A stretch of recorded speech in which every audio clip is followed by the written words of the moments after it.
바로 저번 시간에 빌드 프로세스에 대해서 간략하게 알아보았죠.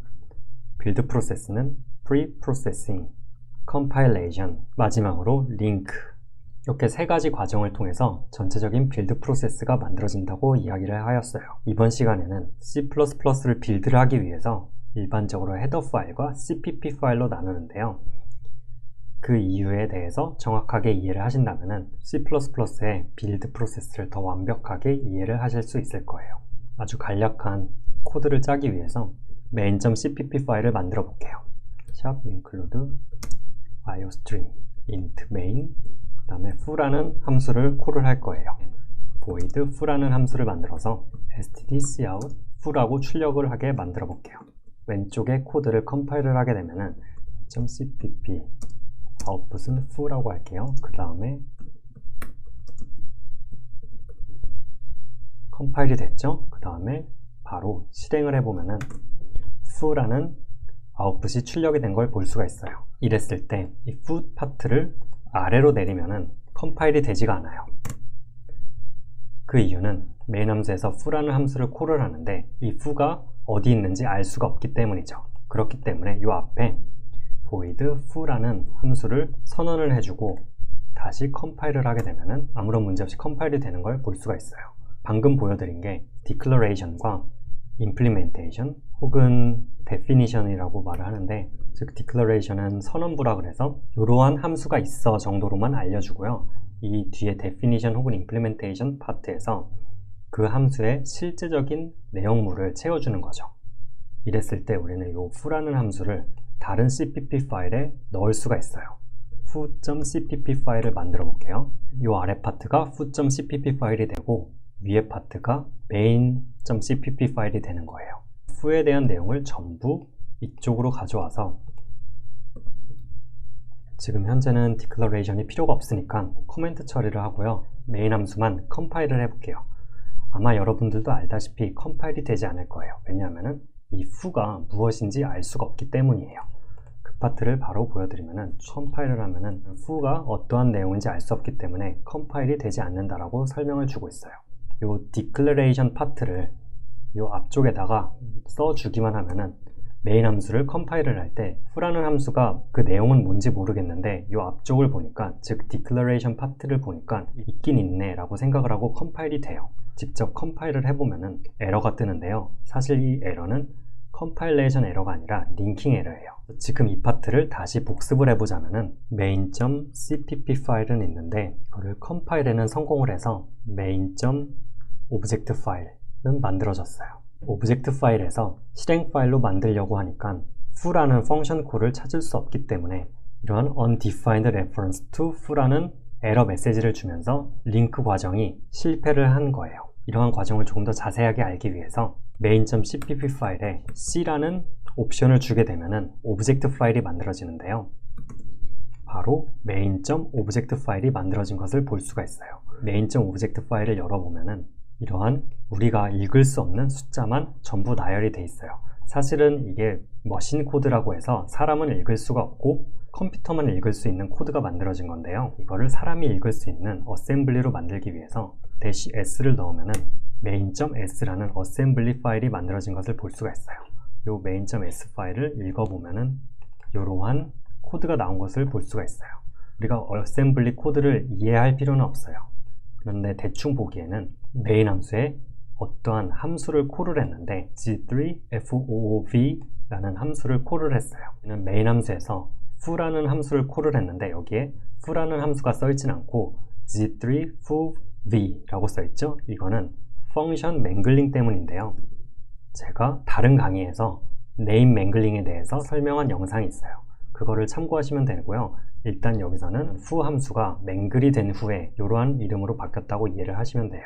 우리는 방금 어셈블리를 보았지만 오브젝트 파일에서 foo라는 함수를 콜을 했는데 이 foo가 도대체 어디 있는지 알 수가 없기 때문에 링킹 과정에서 실패를 한 거예요. foo라는 함수는 어디서 찾을 수 있느냐? 오브젝트 파일이 있다면 이 안에 foo라는 함수를 찾을 수가 있겠죠? foo에 대한 함수를 foo.object에서 찾아서 하나의 executive 파일을 만들 수가 있을 거예요. 그러면 foo.object 파일은 당연하게도 foo.cpp 파일에서 만들어지겠죠. 바로 foo.cpp 파일을 오브젝트 파일로 만들어 볼게요. g++ foo.cpp 그 다음에 c foo.오브젝트 파일이 만들어진 것을 알 수가 있어요. 당연히 foo.오브젝트 파일은 컴퓨터만 읽을 수 있는 코드이기 때문에 사람이 읽을 수 있는 어셈블리로 출력을 해볼게요.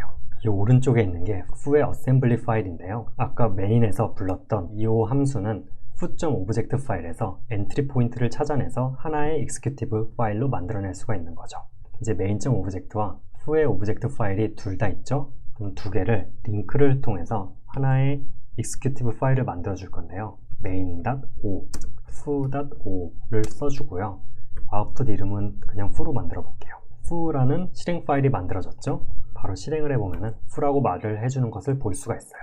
지금 이 왼쪽 아래에 foo.cpp 파일을 보시면요, 현재는 declaration과 definition 파트가 동시에 기능을 하고 있는데요. 이 부분을 declaration과 definition 파트로 나눌 수가 있어요. 이렇게 해도 컴파일을 하는 데는 아무런 문제가 없어요. main.cpp 파일과 foo.cpp 파일에서 declaration 파트가 중복이 되는 걸 볼 수가 있죠. 이 파트를 헤더 파일에다가 옮겨주면은 declaration 파트를 파일 하나로 관리가 가능한데요. 바로 foo.header 파일을 만들어서 이제 cpp 파일들에 있는 declaration 파트를 헤더 파일로 옮길게요. 헤더 파일에 있는 declaration 파트를 cpp 파일에서 불러줘야 돼요. 그거는 샵 include foo.header 양쪽에 넣어주고요. 바로 컴파일을 하면은 아무런 문제 없이 프로그램이 동작하는 것을 보실 수가 있어요. foo.header 파일이 만들어져서 샵 include를 통해서 foo.header 파일의 내용이 복사 붙여넣기가 돼서 하나의 트랜슬레이션 유닛으로 만들어주고 컴파일레이션 링크 과정을 진행을 한다고 이야기를 할 수가 있을 거예요. 지금 현재는 여러분들의 이해를 돕기 위해서 아주 간단한 foo라는 함수를 사용을 하였는데요. 이거를 클래스로 바꿔서 똑같이 이야기를 할 수가 있어요. cat.header 파일, .cpp 파일, 오브젝트 파일을 만들 수가 있는데요. 그 과정을 전체적으로 만들어 볼게요. cat.header 파일, cat.cpp 파일을 만들어주고, 그러면은 왼쪽 위에 있는 main.cpp 파일을 cat이라는 클래스를 가져와서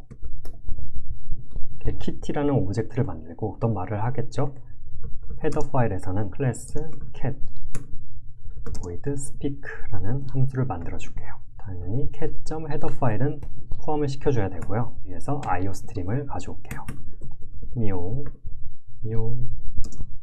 이런 식으로 만들 수가 있을 거예요. 컴파일을 하게 되면은 main.cpp 파일, cat.cpp 파일, wall 빌드를 하게 되면은 틀린 게 있네요.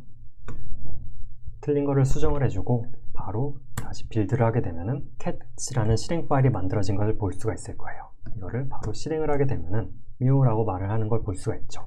지금은 main.cpp 파일만 가지고 있는데요.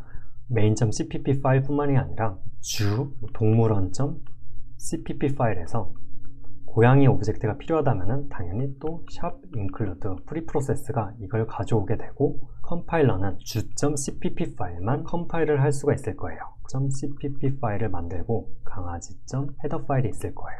당연히 주는 또다시 강아지 헤더 파일도 가져올 수가 있을 거고, 이 안에서 강아지의 오브젝트, 고양이 함수들을 사용하더라도 주를 컴파일을 하기 위해서는 프리프로세스가 이런 헤더 파일만 가져와서 하나의 트랜슬레이션 유닛을 만들고 컴파일을 해주면 되기 때문에 독립적인 빌드 프로세스를 만들어낼 수가 있는 거예요.